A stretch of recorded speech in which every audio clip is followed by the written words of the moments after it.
Welcome to Kansas Ag Report with your host, Brian Hallman. Welcome to Kansas Ag Report. I'm Brian Holman, and here's our lineup for today's show. In Ag News, we'll take a look at local and national headlines affecting Kansas farmers. In our Ag Feature, we sit down with Justin Gilpin from Kansas Wheat to talk about how trade with Cuba could affect Kansas wheat farmers. And inside Kansas Ag, Kansas Soybean, and Farm Bureau each give us important information for Kansas farmers and ranchers. And in news you need to know, we get our weekly update from the Kansas Livestock Association. We'll look back at last week's market activity with the guys from Paragon, and we'll let you know about important events coming up around the state of Kansas. Glad you could join us. Closed captioning brought to you by The Soybean Checkoff. Progress powered by Kansas farmers. KansasSoybeans.org. Ag Risk Solutions. Experience, knowledge, integrity. Your crop insurance solution, Ag Risk Solutions. Kansas Wheat Commission, leaders in the adoption of profitable innovations for wheat. Online at kswheat.com. Kansas Livestock Association, supporting our members' business interests to meet consumers' demands. KLA.org.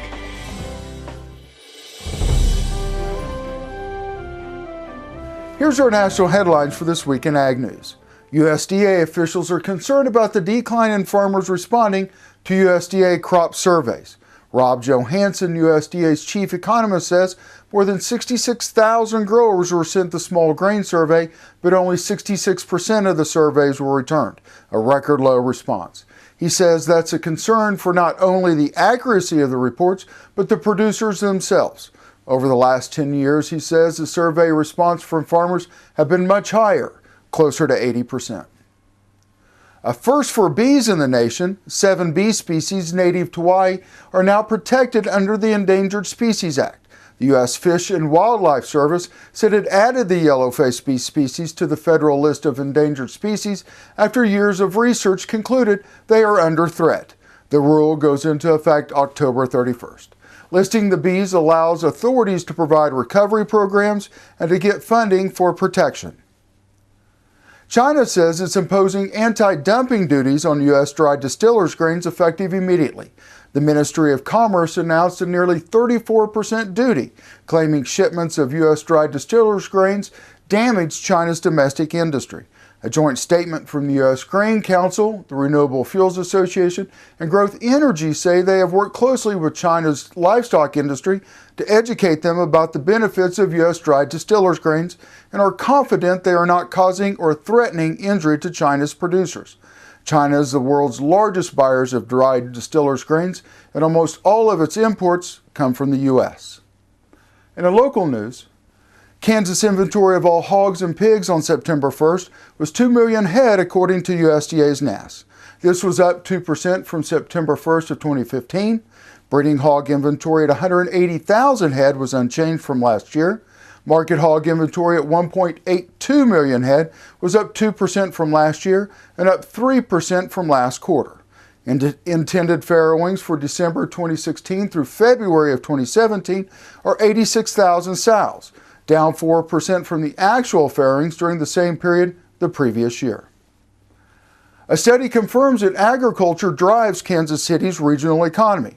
The study, commissioned by the Agricultural Business Council of Kansas City, the American Royal, and the Kansas Department of Agriculture, determined food and agriculture contribute about $29 billion to the Kansas City area. The study says almost 8% of the entire 20-county Kansas City area workforce, about 115,000 jobs, are in the agribusiness. The cattle business keeps almost 8,500 people working. Almost 10,000 are kept busy with horticulture and landscaping. Animal processing contributes more than $2 billion to the regional economy, and that doesn't include poultry processing. Kansas winter wheat production is estimated at 467 million bushels, up 45% from last year, and the largest in 13 years, according to USDA's NASS. The area harvested for grain totaled 8.2 million acres, down 8% from 2015. Planted acreage totaled 8.5 million, down 8% from a year ago. The yield is a record high of 57 bushels per acre, up 20 bushels from last year and 8 bushels above the previous high set in 1998. Up next in our Ag Feature, we sit down with Justin Gilpin from Kansas Wheat to talk about how trade with Cuba could affect Kansas wheat farmers. You're watching Kansas Ag Report. Please stay tuned. This segment brought to you by Kansas Livestock Association, supporting our members' business interests to meet consumers' demands. KLA.org. Oldie Seed Farms, carrying soil-specific seed. Find them on the web at oldieseed.com. That's OHLDE seed.com. Grass and Grain, online or in the mail, keeping Kansas farmers informed for over 60 years. grassandgrain.com. Kansas Wheat Commission, leaders in the adoption of profitable innovations for wheat. Online at kswheat.com. Premier Farm and Home has what you need to make your lawn the best in the neighborhood. Hi, I'm Ken. We choose Premier Farm and Home for the professional look that we do ourselves. Feel free to stop in. You can also visit our website at heycow.com. Biodiesel made from sustainable resources is diversifying our fuel supply. This year, biodiesel will displace over 1 billion gallons of fossil fuel nationwide. It's making our economy stronger and our communities healthier. It's working here and across America. Get biodiesel going in your community. Visit americasadvancedbiofuel.com.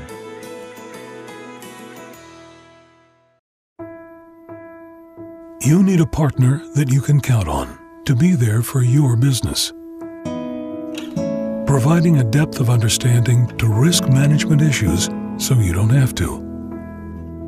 A knowledgeable support team located in your area, delivering products and services to make you more successful.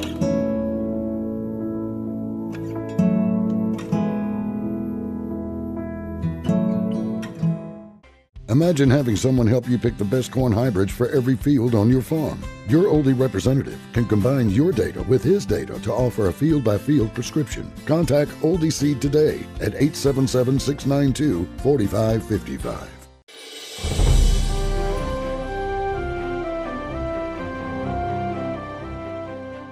Thanks for staying with us this morning. We're in Manhattan and we're at the Wheat Innovation Center. We're joined by our good friend Justin Gilpin, who every once in a while gets to spend a little bit of time with us, so we really appreciate that. A couple of weeks ago, there was a big meeting in Kansas City, and we had a lot of people from Cuba coming in to the state of Kansas talking about trade. Trade for Kansas wheat farmers with Cuba potentially is very important, Justin. Oh, that's certainly true. When you talk about trade and the importance of trade to Kansas agriculture, wheat is at the top of the list in needing trading partners. Half of the wheat that we grow in the United States and in Kansas, we depend on trading partners around the world to send that wheat to. And in a year like this, where we have produced a lot of wheat and we have low commodity prices out in the countryside, trying to find those new trading partners and trying to get our wheat exported is extremely important. Now, Cuba, of course, is a very intriguing market for Kansas wheat farmers. We have been able to sell wheat to Cuba in the past, even though there has been an embargo in place, but there are certain restrictions in place that make that trade very difficult to have happen.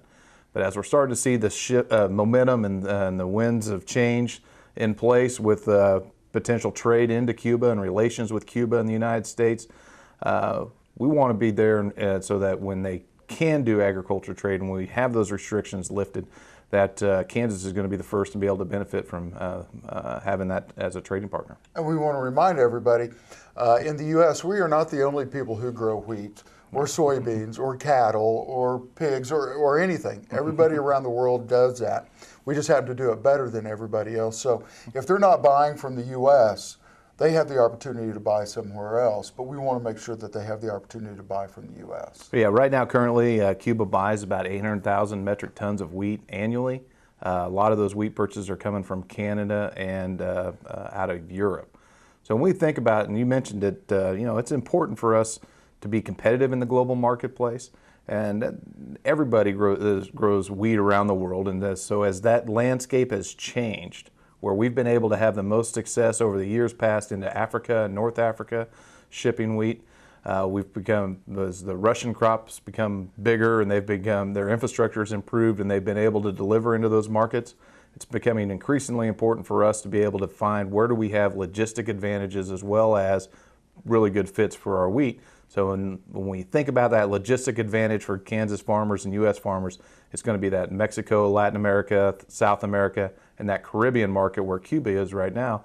It's going to be extremely important for us. And you think of the Caribbean market that exists right now, U.S. farmers have about 80% of that market share. So if we could sell wheat into Cuba, we think that would be a very large and important market for us. And I think you brought up a good point, which is the infrastructure. We've got the infrastructure in the U.S., rail, waterways, things like that we can actually get things to ports and get them shipped cheaper than anybody else. Absolutely right.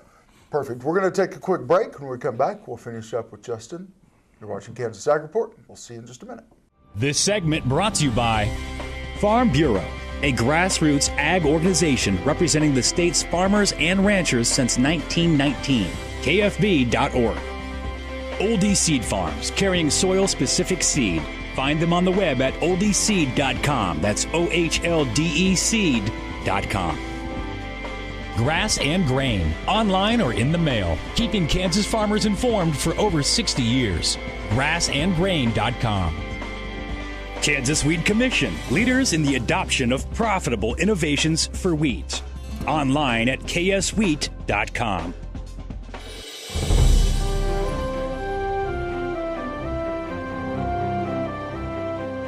Thanks for staying with us. We're in Manhattan at the Wheat Innovation Center. We're joined by Justin Gilpin. So, Justin, and I have to bring this up because we had someone go to our Facebook page and bring something up. And the Castro brothers have done horrible things to the people of Cuba. But what we're talking about is allowing people to buy affordable food in Cuba. We're not talking. It's not a political move. Is that right? Well, I think it's a good question, and certainly one that gets brought up anytime you're talking about relations between the U.S. and Cuba. When you think about Cuba, embargo's been in place, and we don't recognize them as their federal government in place, and that's been our stance from the U.S. for a long time in trying to affect change there. Now, recently there has been some winds of change where when you think about U.S. opening an embassy and things are happening there, and what are they really tried to accomplish through the embargo, and has that happened over the last 50 or 60 years?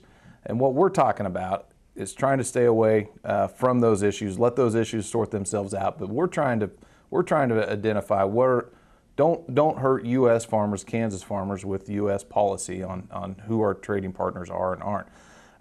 And so when we can engage Cuba on these issues, we think that it's the people of Cuba. When people are traveling down there and they see Cuba firsthand and how it's kind of going back in time almost, and knowing that they are buying wheat and have been purchasing from our competitors, why aren't we able to participate in that? We're not talking about two governments. We're talking about two people trying to trade. And if you really think about how do you want to affect trade or try to have influence on a people or on a country or even a culture and a civilization, trade can be one of the best ways to do that. Best ways in trying to incorporate, from our standpoint, what we're trying to do and trying to develop relationships. And so that's what made this trip so unique, and the fact that we actually were able to bring Cuban buyers from Havana to Kansas. We were able to get out on a farm. We spent time at the Kansas State University. We went and visited our terminal facility, and where we can load out wheat that gets right on a train that goes down to the Gulf and then would be loaded onto a vessel, and being able to have an information exchange about what we have for our capacity and how we're able to deliver on quality needs that they would have.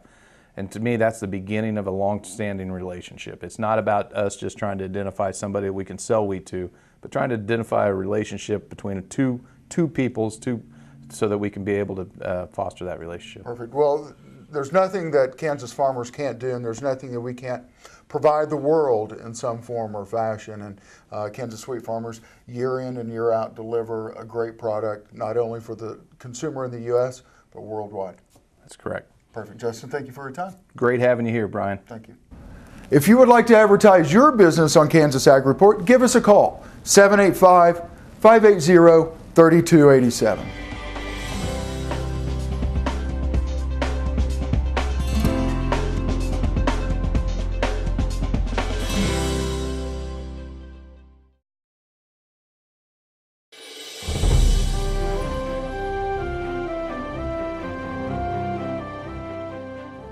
When the U.S. soybean industry rolled out high-oleic varieties more than 5 years ago, it knew it would take a coordinated effort to bring solutions to the marketplace.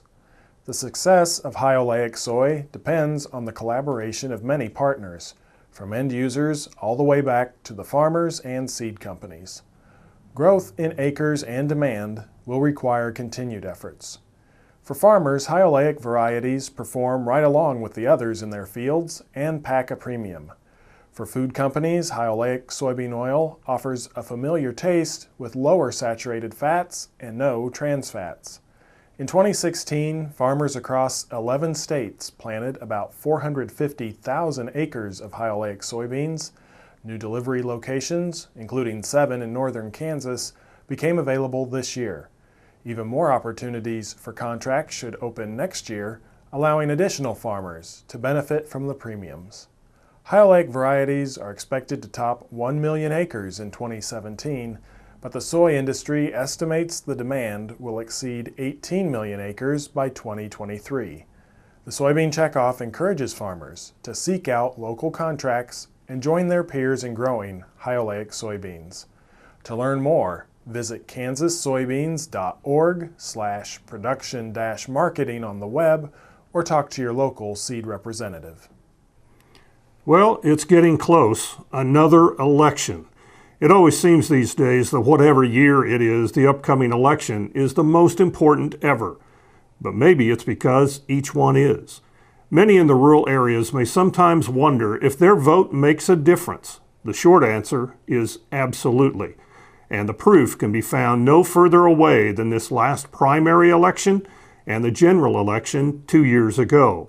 Just here in Kansas, the rural vote was the difference in huge elections, both in the state and nationally. Some votes for state legislature were remarkably close. In the not-too-distant past, there were elections decided by a coin flip because they ended in a tie. Yes, your vote matters. Make sure you're registered and make sure you vote. Everything from what happens locally to you and your farm or ranch, including your pocketbook, to the direction of the country matter, and you should have your say. So yes, this is the next election, and it is true, it's the most important ever. So don't fall in the rut that so many do.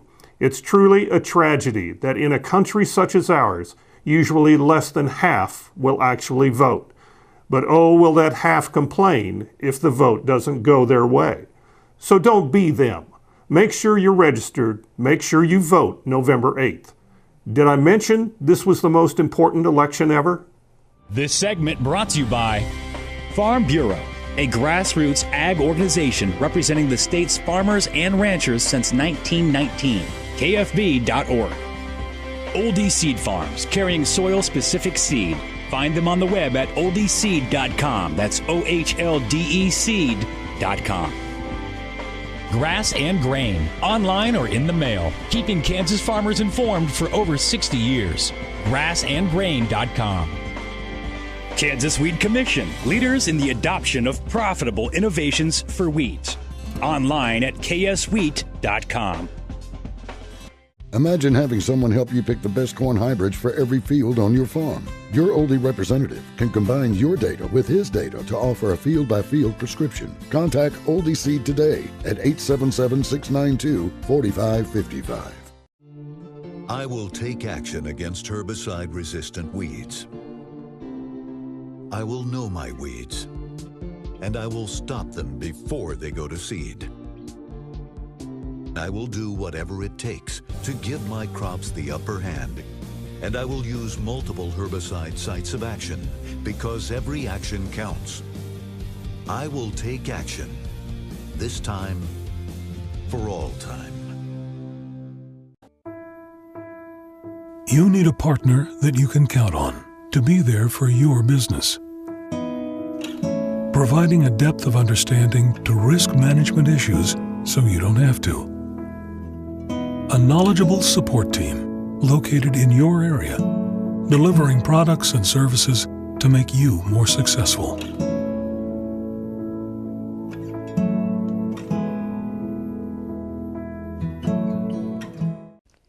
The producer-funded Kansas Wheat Innovation Center was built to get improved varieties into the hands of farmers faster.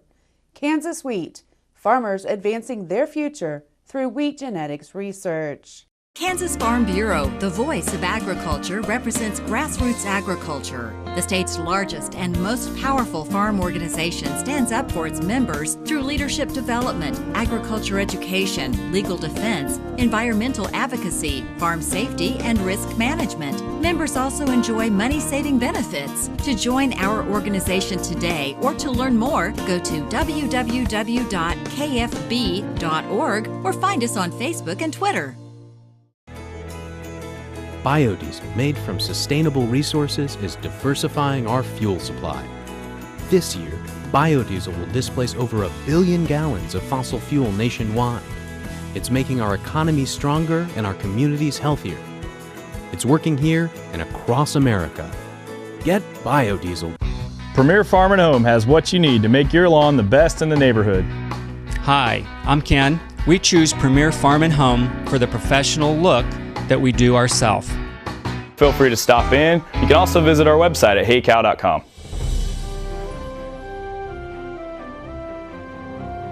Cattle producers from across the country representing every segment of the industry were in Washington, D.C. earlier this month to discuss market volatility issues as part of the expanded NCBA CME working group. Over the course of the 2 days, the group met with CME Group cattle officials, the 3 members of the Commodity Futures Trading Commission, and congressional leaders to brief them on issues cattle producers are facing and examine possible solutions. The full National Cattlemen's Beef Association officer team joined task force members for the meetings. NCBA President-elect and Working Group Chairman Craig Uden, a 4th-generation rancher from Elwood, Nebraska, said the organization is committed to finding a solution that works for all market participants. Uden said while the CME Group has taken some of the steps NCBA has suggested, like adding messaging limits, volatility has not been significantly reduced and convergence remains a concern. He suggested when the market doesn't react normally to clear external factors, it sends false signals to cattle producers who are making decisions on herd retention and expansion. National Cattlemen's Beef Association leaders have vowed to continue working with the CME Group and Commodity Futures Trading Commission to reduce market volatility and support the role of the futures market as a risk management tool. Good morning. I'm Derek Hermish with Paragon Ag. When I was a young tyke on the farm, we had different levels of domesticated cats. You had the tame ones you could pet that would come up to you anytime. You had the green-broke ones you could sneak a pet or two in on when they were eating. Then you had the plumb wild ones who you always had an eye on you, making sure the ground between you and them was a comfortable, you'll never catch me distance. Seems like those were always the ones I wanted to pet the worst. I'd spent a lot of time devising schemes and laying traps to catch them just so I could pet them. Problem was, even when caught, they weren't of a mind to let you pet them. And if you weren't wearing gloves, you were going to be wearing Band-Aids soon after. After a spell of trying to catch one of the wild ones and succeeding, it seems like 9 times out of 10 I found myself satisfied petting the tame ones for quite a while after that. As a cattleman, over the last couple of months, you have those same levels of domestication in the markets to deal with right now. The corn market has slowed down and could lull you into thinking it's just always going to be there for you at these prices. Whereas the cattle market itself should not be approached without a pair of gloves, whilst you end up wearing Band-Aids. Cattle prices should demand your time and attention the most right now. But don't forget to manage your risk on the feed side, as that market won't stay tame forever. I'm Derek Hermish. Have a good day.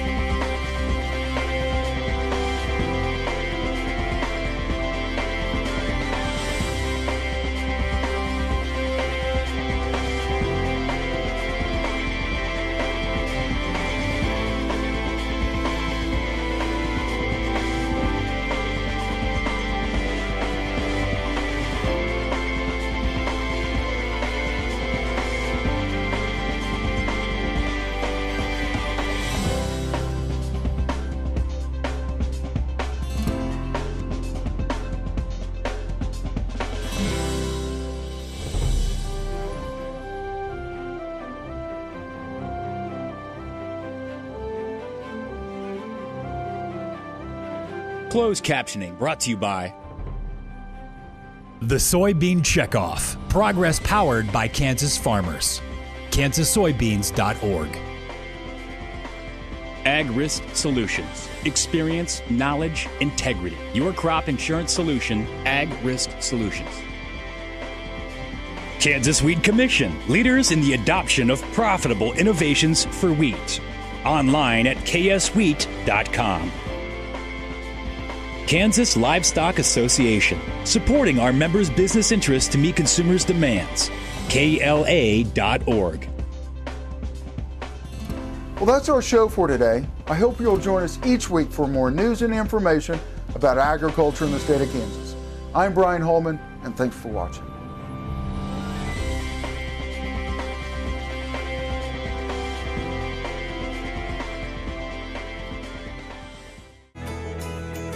Biodiesel made from sustainable resources is diversifying our fuel supply. This year, biodiesel will displace over 1 billion gallons of fossil fuel nationwide. It's making our economy stronger and our communities healthier. It's working here and across America. Get biodiesel going in your community. Visit americasadvancedbiofuel.com.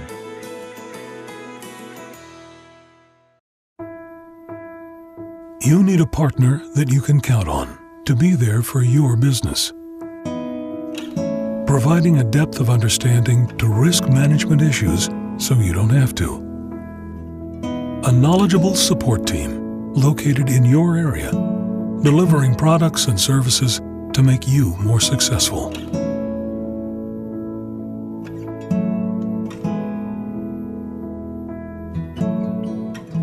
Imagine having someone help you pick the best corn hybrids for every field on your farm. Your Oldie representative can combine your data with his data to offer a field-by-field prescription. Contact Oldie Seed today at 877-692-4555.